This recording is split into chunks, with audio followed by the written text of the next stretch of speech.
अपने शिक्षकों का, अपने वर्ग साथी का संबोधन करना। गुड मॉर्निंग से तो हम लोग प्रत्येक दिन करते हैं, क्योंकि आज 14 सितंबर है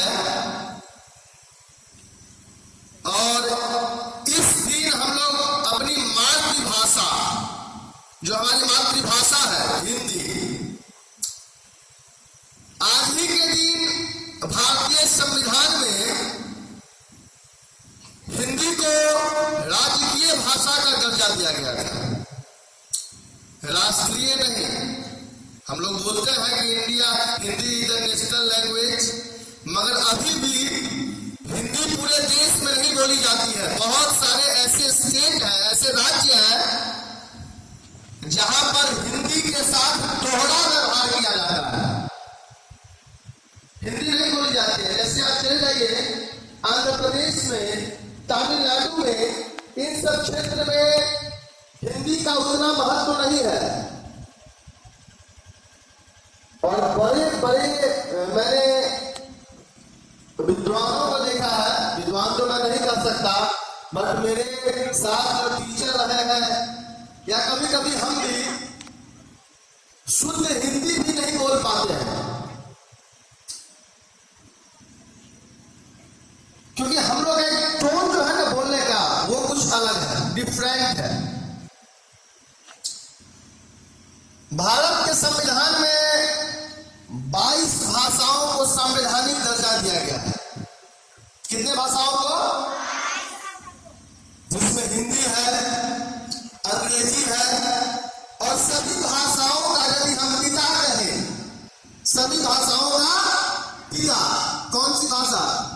संस्कृत। क्योंकि जितनी भी भाषाएं हैं सब वहीं से उत्पत्ति हुई है, सबका जो है उत्पत्ति संस्कृत से ही है। लगभग 22 भाषा भारतीय संविधान में है। हिंदी है, अंग्रेजी है, उर्दू है, डोगरी है, तमिल है, मैथिली है, मलयालम है, कन्नड़ है, गुजराती है, आसामी है। 22 भाषाएं जो है सो लगभग सिंधी भाषा है। इन भाषाओं को भारतीय संवैधानिक रूप से दर्जा दिया गया है। जितना इंग्लिश बोलना नेसेसरी है, आवश्यक है, it should be must, we learn to speak English, वैसे ही हमें शुद्ध हिंदी भी बोलना चाहिए और बोलने आना चाहिए, क्योंकि यह हमारी मातृभाषा है। हम भारत में जन्म लिए हैं और भारत का जो मुख्य भाषा है वह हिंदी है। हमें अंग्रेजी आता है, बहुत ऐसे आदमी हैं जिनको हिंदी नहीं आता, इंग्लिश बहुत फ्लक्चुएट बोलते हैं, धारावाहिक इंग्लिश बोलते हैं अपने भारत में। इसका मतलब क्या हुआ कि जो मेरा मदर टंग है, जो मेरा मदर लैंड है, हम उसके साथ धोखा कर रहे हैं। क्योंकि इंग्लिश सभी जगहों पे आवश्यक है। आज के दौर में कंप्यूटर से लेकर चाहे किसी भी आप जगहों पे जाइएगा तो आपको इंग्लिश में ही सब कुछ लिखा रहता है, मगर हिंदी भी हमें बोलना आना चाहिए। क्योंकि हमारे जो नेबरहुड है, जो हमारे मोहल्ले हैं, जो हमारे गांव है, जो हमारे समाज है, ऐसा नहीं है कि वो सब लोग इंग्लिश जानते ही होंगे, या ऐसा भी नहीं है जो हम भी लोग पूरा इंग्लिश जानते होंगे। तो हम लोग एक कम्युनिकेशन के लिए, एक संचार के लिए, अपने बातों को दूसरे बातों तक पहुंचाने के लिए हिंदी तो हमें आना चाहिए।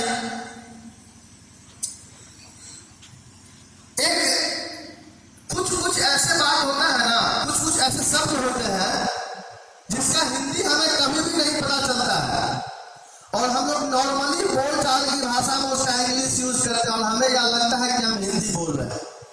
जैसे कोर्ट, किन्हीं भी आदमी से पूछेगा किसी लोगों से तो बोलेगा हम कहाँ जा रहे हैं, तो कोर्ट जा रहे हैं। पता है कोर्ट में क्या होता है? न्यायालय। है ना। कहीं पे कोई प्रकार का झगड़ा हो रहा है, डिस्प्यूट हो रहा है, क्या मैटर है जी? मैटर। अब उसका हिंदी हमको नहीं पता है। कौन से ट्रेन से आप जा रहे हैं? ट्रेन हिंदी शब्द नहीं है ना, इंग्लिश वर्ड है। ट्रेन का हिंदी होता है लोपतयामिनी। क्या होता है? लोपतयामिनी। तो कुछ ऐसे हिंदी शब्द हैं जिनका यूज हम लोग नॉर्मली बोलचाल की भाषा में ऐसे इंग्लिश में कर लेते हैं, है ना। लिखा रहता है ट्रेन के ऊपर एसी कोच। एसी मतलब क्या होता है? वातानुकूलित। क्या होता है? तो कुछ ऐसे शब्द हैं जहां पे हम लोग हिंदी बोलने का भी प्रयास करेंगे, और नहीं बोलेंगे तो कम से कम जानने की चेष्टा रखेंगे अपने पास। ओके, धन्यवाद। और आज का जो माहौल होगा बोलचाल का वो शुद्ध हिंदी का होगा, क्योंकि हमारी मातृभाषा हिंदी है। और बताइए कि हिंदी दिवस कब मनाते हैं? Class UKG. हिंदी दिवस हम कब मनाते हैं? आज कितना तारीख है? 14 सितंबर। तो हिंदी दिवस हम कब मनाते हैं? 14 सितंबर को। याद रखेंगे कब मनाते हैं? नर्सरी क्लास कब मनाते हैं? 14 सितंबर। सभी बच्चे अभी से ही याद रखेंगे, क्योंकि बहुत महत्वपूर्ण दिन है। ठीक है, चलिए, धन्यवाद।